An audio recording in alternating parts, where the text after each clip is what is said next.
there's going to be a lot of people who tell you that you can't, and it's going to be tempting to listen to them, but you just got to keep going. Yes. Come on, Tiff. Adding on to Courtney's, 1, yes, get out of your head. 2, know that there is so much that you cannot control, and once you learn to accept that, I promise you, you will feel much more in control. It doesn't make sense, but once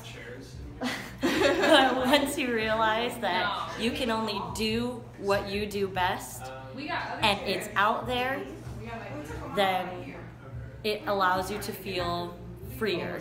Awesome. It allows you to feel so much better. Just know that you can only do what you do, and then the rest is up to everyone else. Yes. I got one more. Yes.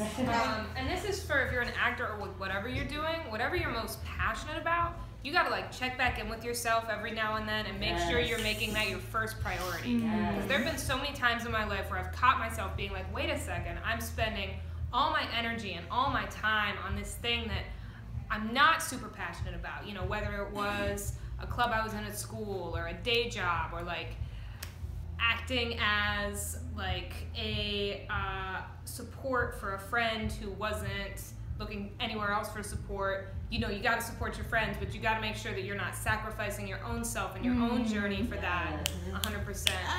And you just got to check in with yourself every now and then. You won't always be able to spend the majority of your time or your resources on what you're most passionate about, but you got to make sure no matter what, you're making it your #1 priority, and that you are following your dream and your calling, you know, to the best of your extent. Yeah, no matter where you are. And sometimes it's going to be big steps, and sometimes because of whatever the situation is, you know, economical or just like where you are in your life, like whatever, you're not going to be able to take huge big steps. It's just going to be little baby steps. But as long as you are, even sometimes the best you can do is like when forces are trying to press you down or press you back, just standing firm.